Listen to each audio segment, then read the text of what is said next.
Ladies and gentlemen, welcome back to yet another player profile and projection brought to you by the Shea Station pod. Guys, I'm Jolly, that's Jerry, and this is probably the most exciting one we've done in a while. We've kind of had to sift through the bullpen guys. No slack on them because they're great, but we got a nice fun episode today.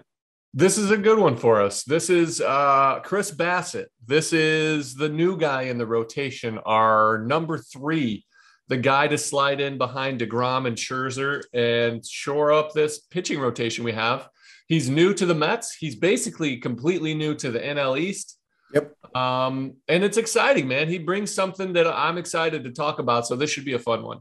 Yeah, I mean, we did our trade reaction episode, and obviously we were amped up and emotional, so we didn't get to really dive into who Bassitt is as a starting pitcher. It was more just, oh my God, it's happening. We got the third starter. We have a great rotation now. I think this PPP will be great to actually discuss why Bassitt is such a good fit for the Mets and what the future will hold with him in the blue and orange. But I mean, if you guys don't know already, he had a fantastic 2021, one of the best years of his career, 157 innings pitched, a 3.15 ERA, 1.05 whip, 27 games started, and a 9.1 K per nine for those Oakland A's that were really not far off a playoff berth last year. And then, of course, tore everything down.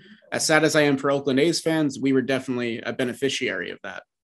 Yeah, he also dealt with some injuries. He got that line drive that hit him in the face. It was really devastating. He had that so he made the All-Star team and was cruising, having a great year, took a line drive off the face, broke a bone, had some surgery, but made it back in 5 weeks. I couldn't believe it when it happened. Absolutely wild that this human came back and pitched in that same season. But it shows you his mentality. He still made 27 starts. Obviously his numbers tailed off at the end because he just wasn't out there enough with the injury. But this guy had an amazing season, showed his true heart, guts. He's an awesome person. He's funny. He's an Ohioan like myself. So I love that. And he just a legitimate sadness out of the Oakland A's camp to have this guy leave just because of his presence. This guy is hilarious. He's a very left-handed, right-handed pitcher, just completely off the wall, but fun. Just a great addition to this team. I'm super excited for the Mets fans to watch this guy pitch because it's very unorthodox. How do you feel about it being a Mets fan and getting this trade?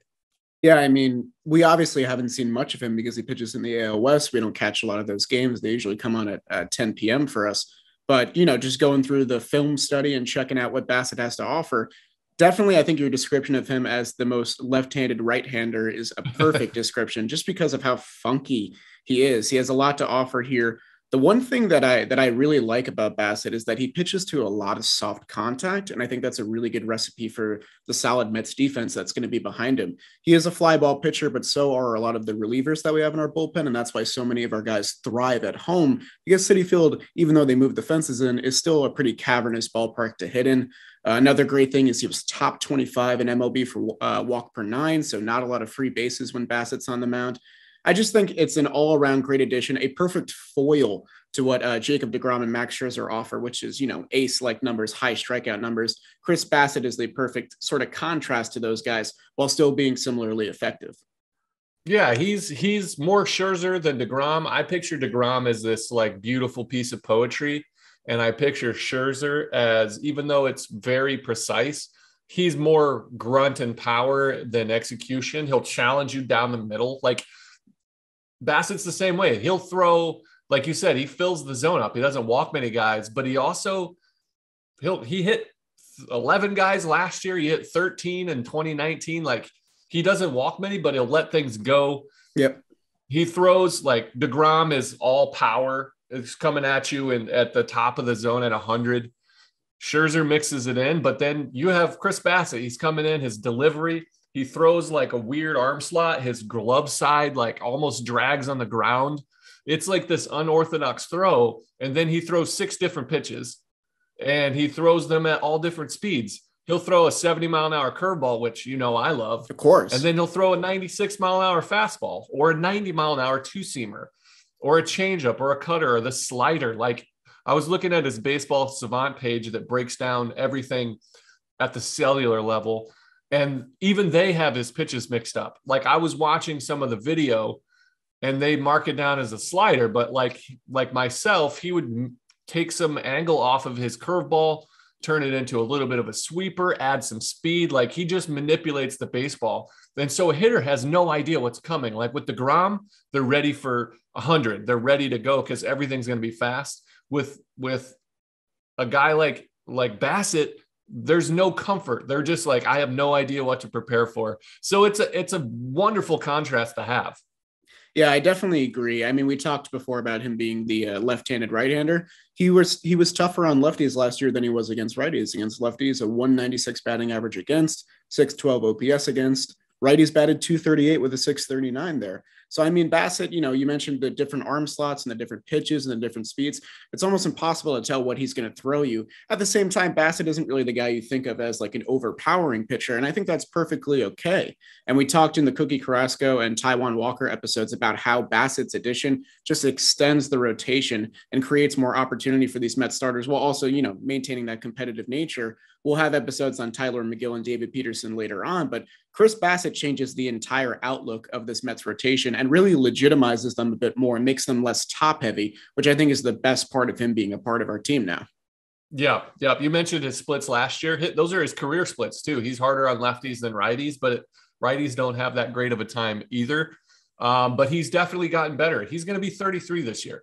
So he's not like this really young guy that we're getting. This is his prime couple of years right now. Let's hope he stays on the field and stays healthy and the Mets fans get to see him at his best. So that's what I'm expecting. Let's see what Steamer's expecting from him. Yeah, so Steamer is projecting a similar year, a little bit inflated on the ERA here, but they project him to go 183 innings pitched over 31 games started, which is definitely encouraging for Mets fans because we have a lot of these guys that really tailed off towards the end of the season, and Bassitt is something of a workhorse in the modern MLB landscape. Obviously, that definition has changed over time, but a 4.09 ERA, a 1.23 whip, 8.6 K per nine, and that walk per nine stays low at 2.6. I think if Bassitt lines up with this projection, you take that as a full-on success because that's so much longevity for the Mets rotation, so much breathing room that you just didn't have before with the old outlook there. And another thing I didn't get to mention before is that Bassitt, even though he plays to a lot of contact, was great with runners in scoring position last year, a 177 batting average against and 542 OPS. So he doesn't sweat under pressure. He's a pitch to contact kind of guy, but with this stellar Mets defense that we have behind him now, I'm feeling really comfortable with how he's going to fare in New York next season. I agree, man. I think he is at his peak right now from a skill level. And I think him pitching and being alongside DeGrom and Scherzer is going to do nothing but benefit him. Sometimes it's nice to get a fresh voice in your head with Hefner. Like sometimes the little tweaks, you're going to learn something about yourself just from hearing a different voice. Like Scott Emerson, Emo, their pitching coach out in Oakland, is wonderful. He was originally with the White Sox, came over, but really blossomed with the A's. And now he's going to hear something different. And that might elevate him a little bit. He's going to start tinkering in a different way. It's just like an awesome environment to be in. I'm like really excited for him as a player, like to watch him kind of soak in all these new thoughts and new information. He's still going to be the same pitcher that he was, but there's always room for improvement. You're always tinkering. I use the old adage, every day as a pitcher, you're either getting better or you're getting worse because you're either enhancing your new or enhancing your current habits, or you're developing bad habits and reinforcing those, because throwing is so much muscle memory involved. And so for him to go in and just pick the brains of some of the brightest minds in baseball, like it's going to be fun for him. Yeah, and you mentioned that Emo first started with the White Sox. So did Chris Bassitt. I mean, Chris Bassitt didn't come up until he was 25 years old, which is considered a late age for a lot of MLB players. Only started 5 games that year. I mean, he really had a tough road to get to where he is. He got 13 games started with the A's in 15, only started 5 games in 16, missed all of 2017, only started 7 games in 2018. It's only recently in the past couple of years that Chris Bassitt became the full-on reliable rotation starter. He had a great 2020 season with 11 games started, but like you said, missed time at the end of last season. And looking at the numbers here, he made 22 starts from April to July, but only 5 starts in the last 2 months of the season. Obviously, that's sort of a freak injury. That's something that Bassitt couldn't really control. But like you said before, his speed and recovery was incredible. And I think that's like, obviously it's a health thing, but it's also a mentality thing. You kind of have to be a bulldog in that sense to really make it back. And I think that, those A's players, they were passionate about that team. And I think Bassitt wanted to be out there pitching as much as he could for them down the stretch. And that's the kind of guy that you want, not only on your team, but in your starting rotation for sure. In 2019, I was with the A's in spring training, and we went to Japan, opened the season there against the Mariners. He took a line drive off the shin and then missed some time because of it. I just remember how hard it was. And he tried to like stay in the game. I'm like, dude, you probably broke your leg. He didn't actually break his leg. It was like just this great major contusion, but his mentality of like, all right, I can do this. I'm fine. And then it was obviously the best move for him to get out, but he deals with things. He handles it well. He handles himself like a true pro. He's not a babied, first round bonus baby that gets, a bad hangnail and then misses, 3 starts because he doesn't feel 100%. This guy just, right. He's a ball player, like a dirt on your uniform, old school kind of Mets style player that's going to go out there, be gritty, going to grind it out. He just also happens to be really good at pitching.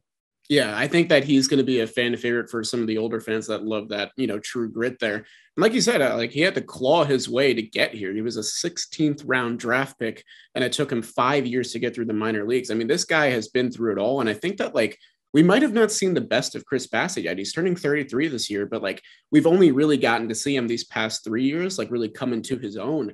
And I'm excited for Mets fans to get to witness this guy. Now, I mean, as it stands right now, Bassitt is not extended. He's only here for 1 year. And we're going to talk a little bit more about that later. But I think even if you just get the 1 year out of Bassitt, I mean, this is very, very valuable to the Mets team right now. It goes a long way here. And, last year was the only year that he ever threw over 150 innings. And, this projection has him at 180. So that would be a new career high for him by far. I'm hoping that comes to fruition because I think the Mets could really use it. But like I said before, now we have 7 starters on this depth chart, all of them major league ready and major league capable. But Bassitt in the middle is just the perfect foil for both ends. And I'm just so excited to see him pitch to kick off the season. And today is March 24th. Today will be his first spring training start. So we'll get to see our first licks of him today. Yeah, that's cool. Great, man. Yeah, pretty cool. I didn't think the Mets needed to add anything to the rotation because I love the top 2, obviously. And then you had Taijuan, Cookie, Tyler McGill, you had Peterson. I thought we needed a little more depth, but if you add a guy of this caliber, hard to argue with. There was Kershaw talk, but Kershaw's an injury risk. There's some question marks there. This guy's not that caliber of injury risk, knock on wood. He threw 157 innings last year. If we get that, it's a win because, we're expecting more than that because he's coming into his own now and he's coming off of a build-up year. That would be wonderful. But again, this is the kind of guy that you're going to really enjoy watching. So, yeah, I think that like the 200 inning starter guy is just not as common as it used to be. I don't think you can rely on those guys to throw that many innings anymore. You don't need it anymore. You have so much talent. I was looking back at like some of Jim Palmer's numbers when they were talking about like his Cy Young days and Nolan Ryan. Mm-hmm. Those guys threw 300 innings. You know what I mean? That was commonplace. And you look back in Koufax and there just wasn't as deep of talent in the game back then. The bullpens are more reliable top to bottom. The 5th, 6th starters are a little bit more, and the numbers say that you don't need that many. You're better if you don't throw that many. So the game's evolved. And so if you get 160 innings out of your number 3 starter, and if your number 3 starter is like a possible all-star, like this is a great point to start at in your season. That's actually an interesting point. There's a real possibility that the Mets 1 through 3 starters could all be all stars this year and all get Cy Young votes. And I think that's so freaking cool. Ooh, foreshadowing. Yeah, a We'll little talk bit. about it. Yeah. Well, all right. Should we do our over unders now? I think it's time. I think so. So I'll start off because you kind of hinted towards it. So I wanted to do something fun, and I was thinking about hit by pitches because the dude just plunks people. Love That's it. the attitude that I was talking about, and I think more guys need to pitch inside and own that. He's not afraid to hit somebody. I was going to make that double digits, but I didn't want to do that. What I wanted to do was talk about what you mentioned, and that's Cy Young voting. And I feel so strongly about Chris Bassitt's effectiveness. He is not Jacob deGrom. Nobody on the planet is. Max Scherzer is right behind him, and even he's another stratosphere above. But I believe that Chris Bassitt is in the top 10 in the National League. And that's saying a lot. That is Brandon Woodruff and Corbin Burns, Walker Buehler, Dustin May, like all these amazing starters. I wanted to put the over under on top 10 in the Cy Young. So 10.5 in Cy Young voting. Will he get in the top 10? I think this is my favorite over under that you've done so far. And I'm very happy because mine is also not stat based. I think this is going to be like a fun end to the show here. I don't think Bassitt cracks the top 10. I do think he gets votes, especially if he pitches the full season. And I do think like the National League, similar to how the Mets rotation was, is very top heavy and like the elite starters of the league. I think he gets votes for sure. I don't think he gets top 10, but I will be a very happy guy if I'm wrong here. So I'll take the under. Nice. I like that because that is still quality, but this is why I put that mark there. I mean, Max Fried and Soroka, like Charlie Morton, you have so many, Sandy Alcantara, like you have tons of talent, a lot of young, a lot of old. I do believe he gets some top 10. I finishes in the top 10 in the Cy Young. I'm going to take the over on that or the under. Which one is that? I guess you would take the under. I would take the over because I'm taking the larger number. Yeah, but the over, I don't know. Technically, I think is this a golf thing where the lower score is better? I think it's a golf thing. I think it's okay. Well, I'm going to say that he finishes in the top 10 in Cy Young. I just really love it. I love the fit. I love the fact that the biggest contributor is that these hitters haven't really seen him. Yeah. And that is a huge advantage for a pitcher, especially one that's as unorthodox and funky as Chris Bassitt, because you can't replicate seeing it. Like there's picture perfect mechanics that you can kind of simulate. You can't simulate the funkiness that Chris Bassitt brings. And I think that's a big advantage. So I will take the top 10 in the Cy Young for Chris Bassitt. Yeah, I'm glad that you took the positive route there because, you know, that's a big over under to pose. You got to back it up. So I respect that. And I also liked what you said about never facing NL East teams. He's never pitched in an NL East ballpark, never faced an NL East team. So they're facing an entirely new beast here. Yeah, man, it's all points. It's a positive. Everything's positive for him. He was the ace of the A's staff, the guy that just stepped up. He doesn't have to be that anymore, but his mentality is he thinks and believes that he is of the same caliber as these guys, and he's going to push himself to do that, which is the mentality that you need. He's humble, but he's confident, which is a great combo. So again, I am really, really excited for the Mets fans to see this guy. He is an amazing personality. So he's going to be accessible to the fans. He's a girl dad. People love, he's just love a girl dad. An awesome dude. So I'm super excited to watch him pitch on a regular basis. I watch the A's as much as possible. I love Oakland. I still have ties there. So I got to see him a lot, and I'm really excited for the Mets fans to get to watch him every fifth day. So here's what I got for you. And this one is a bit unorthodox. We haven't done anything like it before. And it's not directly in Bassitt's control, if that makes sense. Okay. As I mentioned before, Bassitt is currently on a 1-year deal with the Mets right now. So my question to you, my over-under is 1 year. Will Bassitt get extended by the Mets? Ooh. Will he get a new deal? Or will the Mets ride out the contract and let him hit free agency? Oh, my gosh. Will they extend him before he hits free agency? Yep. Or will he pitch or will more they than re-sign him when he hits the the market? Like there's a couple different avenues here. So I'm interested to see what you think. That's interesting. Mm-hmm. What did we trade for him? We gave up Adam Aller and we gave up JT Ginn. So 2 starting pitcher prospects. So. Oh my gosh. I can go first if you want. I know. You go first. I'm going to think about it. You go first on one season in the Mets uniform. Yep. Yeah. I'm going to take the over here, and I'm glad that you mentioned the trade package that was sent over. I think the Mets know exactly what they're doing, giving up starting pitcher prospects because they're trying to lock down a guy like Chris Bassitt because they have Scherzer for 2 more years after the season. DeGrom is also set to hit the market as well. So I think the Mets' next spending spree is going to be very pitcher-centered. I think it's going to be involving re-signing Jacob DeGrom and both Chris Bassitt. I have no idea what that deal will look like, but I don't think you make this kind of trade where you give up that future starting pitcher depth if you don't have a plan to keep Bassitt on long-term. So I'm taking the over here.